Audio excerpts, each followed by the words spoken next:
इस मन का स्वभाव है, ये आंखें रूप देखना चाहती ही हैं, और ये दोष भी नहीं। आंखें रूप चाहती हैं, ये दोष तो नहीं है, आंख का विषय है दोष रूप देखना। ये नासिका सूंघना चाहती है, यदि सूंघना गलत है तो भगवान बनाते ना इस घ्राण इंद्रिय को। कान सुनना चाहते हैं, सुनना गलत छोड़ो है, अगर सुनना गलत होता तो गलत वस्तु भगवान इस शरीर में क्यों बनाते, न बनाते। तो सुनना गलत नहीं है, भोजन करना गलत नहीं है, छूना गलत नहीं है, सोचना गलत नहीं है, लेकिन क्या देखना है क्या नहीं देखना है इसका विचार होगा।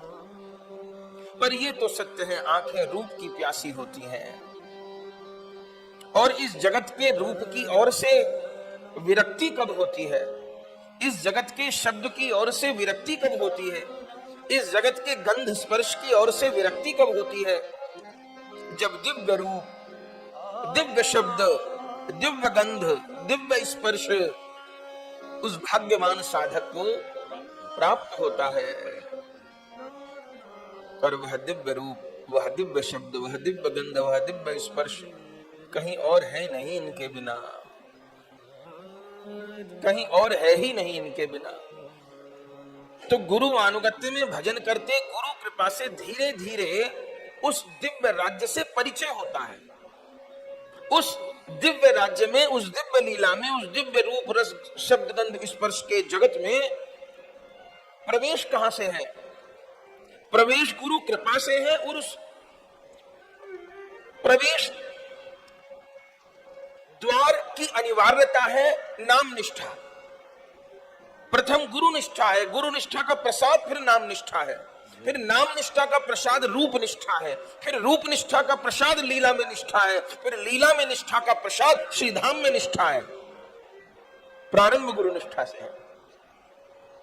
और जब उस दिव्यता का यदि किंचित अनुभव होता है तो नाभा गोस्वामी जी कह रहे हैं ना, यह सुख अनित विचार। देख लिया, ये देखने में बढ़िया है पर नित्य नहीं है, अनित्य है। तो अब कौन से सुख को पाएंगे? अब नित्य सुख को पाएंगे ना। जीवन भर कागज की नौका को सजाते रहे, सजाते रहे, सजाते रहे, सजाते रहे, जिंदगी बिता दी कागज की नौका सजाते सजाते। तब किसी ने आके कहा, भैया कागज की नौका को कितना सजा लो, इस कागज की नौका पे बैठ के पार नहीं लगोगे। अरे हम तो कह रहे थे बड़ी सुंदर नौका। अरे थर्माकोल की नौका है मूर्ख, कागज की नौका है, गट्टा चढ़ा है इसके ऊपर। सजाने में इतना समय, इसमें बैठ के पार नहीं हुआ जाएगा। तो कौन सी नौका में बैठ के पार हुआ जाएगा? ओहो, परसों दिल्ली में भी गा रहे थे, इस भटकते राही को रहवर हमारा मिल गया। इस भटकते राही को रहबर हमारा मिल गया। श्री गुरु करुणा से मंजिल का इशारा मिल गया। श्री गुरु करुणा से मंजिल का इशारा मिल गया। देखो, मंजिल का इशारा मिलना बहुत बड़ी चीज है। मंजिल तो अभी साधन करना होगा, पर इशारा मिल गया। संसारिक उदाहरण से समझिए कि एक लड़के का विवाह होना था, वो चाहता था, माता पिता को कहता था मेरा ब्याह कर दो। माता पिता ने उसके लिए लड़की भी ढूंढ रखी थी, सब बात पक्की कर रखी थी, पर ब्याह में अभी साल भर की देरी थी। बच्चा बेटा आतुर था। तो आज के समय में तो ये नहीं हो सकता, पुराने समय की घटना होगी। उस लड़के को दूर से दिखा दिया कि वो जो है ना, उससे तेरा ब्याह होगा, बस सब बात पक्की हो गई है, अभी साल भर बाद। तो जैसे उस लड़के ने उस अति सुंदर कन्या को देखा तो भले अभी ब्याह नहीं होगा, उसको मिलना नहीं होगा, लेकिन वो विभोर हो जाएगा। वो आश्वस्त भी हो जाएगा। वो विभोर संसारिक उदाहरण अच्छा नहीं है पर समझने को। ऐसे गुरु लोग जब आश्रय देते हैं, संबंध तो तभी पक्का कर देते हैं। सब तेरी बात पक्की हो गई है, अभी समय है बेटा, तू पढ़ाई पूरी कर ले अपनी, नौकरी पे लग जा, फिर ब्याह करेंगे तेरा, परिवार आगे बढ़ेगा तेरा। पर तेरे लिए बहुत अच्छा घर, अच्छी लड़की खोज ली है। और बहुत उतावला होता है तो गुरु बता देते हैं, वो है तेरे प्राणाधार, ओ राधा गोविंद। कोई कहते हैं कि कभी अनुभव हुआ था महाराज जी, ऐसा भी अनेक वैष्णव बोलते हैं कि शुरू में जब आश्रित हुए तो हमको ऐसे कुछ भजन करते में कुछ थोड़ा कुछ अनुभव हुआ, अब नहीं हो रहा है, क्या हो गया? ऐसा अनेक साधक लोग पूछा करते हैं। देखो भैया, आश्रय के समय अथवा आश्रय के बाद प्रारंभ अवस्था में भजन करने में जो अनुभव हुआ था ना, वो गुरु प्रदत्त था, वो गुरु का दिया हुआ था। और अब अनुभव होगा खुद भजन करने पर। मिठाई की दुकान पर मिठाई लेने के लिए गए, सब चीजों को देखा, वो मिठाई की दुकान वाले ने एक पीस बर्फी का चखा दिया, आधा पीस बर्फी का चखा दिया, आधा लड्डू चखा दिया, खा के देखो कैसा है, आह क्या बात है, ठीक, अब चखा दिया, स्वाद लगा दिया, अब पैसे से खरीद। अब ये ना कहिएगा कि 5 किलो चखा दो, 5 किलो चखाने को नहीं देंगे, आधा पीस चखा देंगे, अब तो खरीदना पड़ेगा। ऐसी चर्चा हम कर रहे थे कहीं, तो ऐसे तो इतने ही कह के आगे बढ़ जाते हैं। तो फिर इसी पे सत्संग होने लगा, तो उन्होंने कहा महाराज किसी के पास खरीदने के पैसे ही ना हो। हम ये प्रसंग ध्यान नहीं आ रहा कहाँ कह रहे थे, पर चर्चा हमको ध्यान है। तो हमने कहा आधा बर्फी चखाएगा मिठाई वाला, तो ओ इच्छा है किलो 2 किलो पाने की तो नहीं चखाएगा, पैसे से खरीदनी पड़ेगी।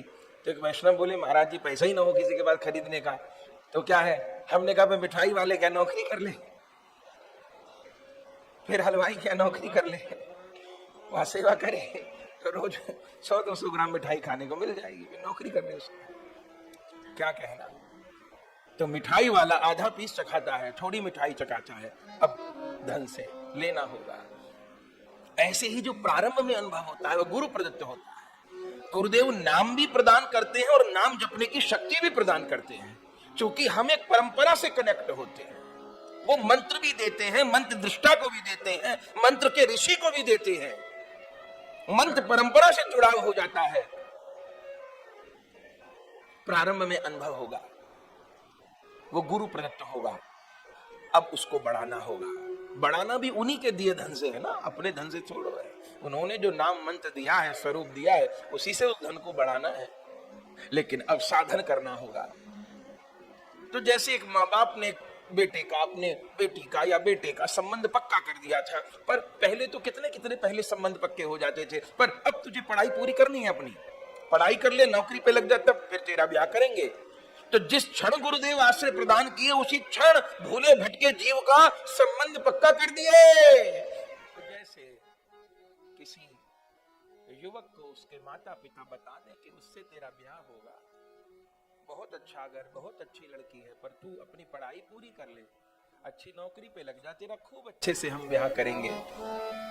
ऐसे ही गुरु शरणागति के समय ही गुरु संबंध निश्चित कर देते हैं, स्वरूप निश्चित कर देते हैं।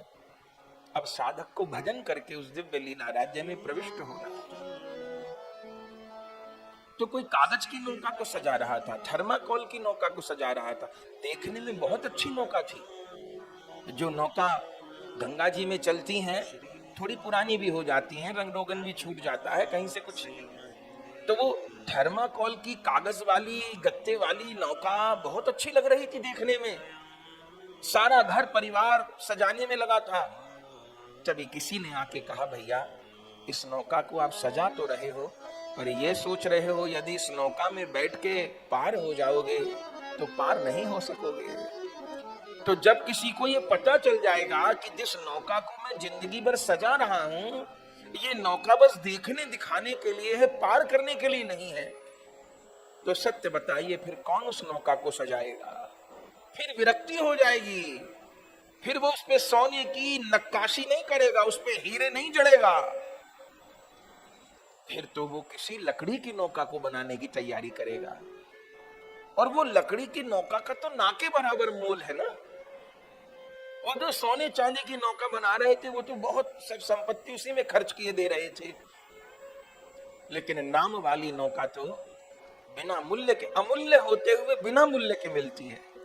ऐसा नहीं है कि वो मूल्य नहीं है उसका, पर नाम वाली नौका अमूल्य होते हुए बिना मूल्य मिलती है।